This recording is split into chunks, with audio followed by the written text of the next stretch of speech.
Well, hello guys and gals. Welcome to Miyagi Mornings, episode 82.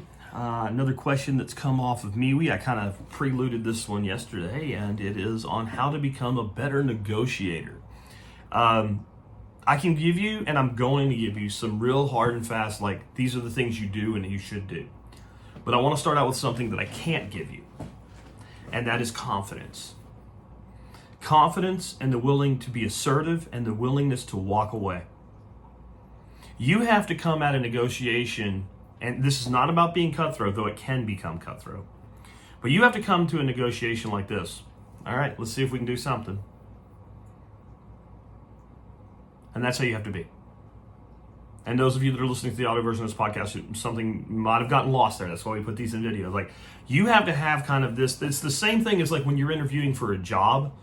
The most attractive thing that you can do to a potential employer during a job interview is give them the feeling that while you'd like to work with them, notice I said with, okay, you don't need to. And there's a good possibility that even if they make you an attractive offer, you still might say no. That the offer better be really, really good because they're competing for you and that you don't need them. Now, if you're in a job interview and you're qualified, that doesn't mean you won't get an offer if you seem like you really need the job and you really want to work there and you really got to have a job now. And if you don't get one, you're going to be in trouble. But you're not going to get as good of an offer, assuming that the hiring manager has flexibility. When you're in a negotiation, there's where we're going to start. If you're negotiating, you better be negotiating with somebody that has the authority to say yes.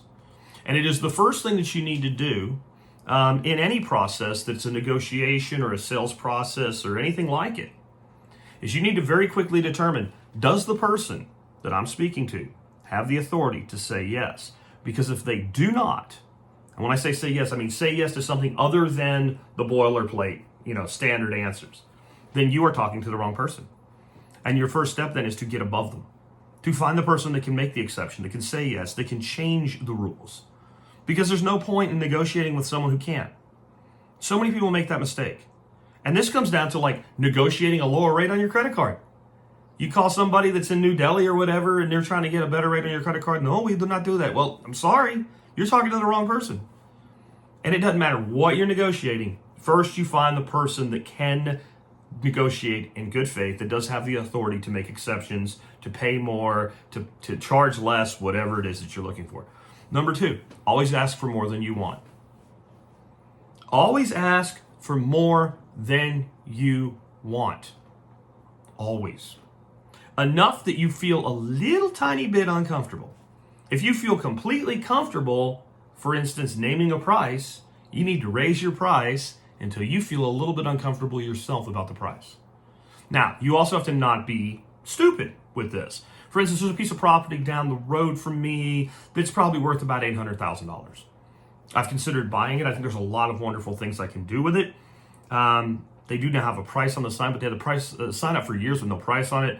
We called the guy on a Sunday afternoon, just drive around in our truck, my wife and I could hear his end of the conversation over the phone. It was loud enough that I could hear what he was saying. And when he said $1.95 million, I said, tell him it's Sunday morning and it's too early for the crack pipe. Like, when you are that out of the ballpark, then no one's going to take you seriously. Now, to be fair to him, sooner or later somebody might, okay? But that's a different story. That guy doesn't really care if he sells that piece of property. I can tell by the way he's handling it. That's his F-off price, right? And that's okay too, but it's not really a negotiation. That's, you know what? Like, you sit down with a buddy and the guy goes, hey, you got that piece of property. You want to sell it? Nah, not really. Well, how much would you take for it? I don't want to sell it. But, okay, I'm asking you, like, if somebody came up to you and made you an offer, what's your number where, even though you don't want to sell it, you would? You'd be like, oh, screw it, here, take it, right? And the guy's like, $2 million. And his buddy's like, just put the sign up and maybe somebody will do it. And so, they don't even have a formal real estate company that has a sign. They got a few $100 into it. Hey, maybe they'll have a $2 million payoff for the guy, right? That's a different thing. That's not a negotiation. Negotiation is we're actually trying to get something done with somebody who has the authority to get it done, that can make the exception and make the deal. So in that situation, we want to be a little bit more. We have to have room to give. Number 2, we need to try to figure out exactly what will make this person feel like they did well when they walk away from the deal. We need to know exactly what it is they want, and we need to try to figure out how to give them what they want. And this is where, people think of cutthroat negotiations. This is actually, in some ways, a cutthroat tactic, but not in the way people generally think of it. People think of that as, I want to get mine. It's a terrible way to negotiate. The only way that you negotiate is from a position of complete and total power. The person has to have almost no other options and must need the deal for that negotiation to work. In which case, it's not really a negotiation, right? It's kind of an ultimatum. And that's where people get into trouble with negotiating. They think they're negotiating, but they're actually just laying a hard line and being a hard ass and not concerned that the other party get what they want. So when I have a negotiation end, I want that other person to feel like he was tough, but I was treated fair, and I got what I wanted, and he gave a little. So I have to start in that position where I'm asking for more than I need.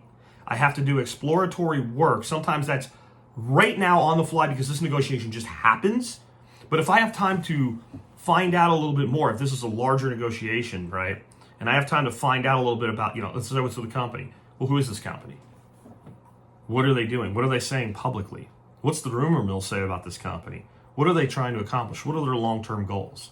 Because you might find that, maybe it's a good idea to bring a third party into the negotiation. Maybe you're able to do a contingency that if we can do this deal, then I have this other deal for you. What do you want for that deal? Just my deal to go through.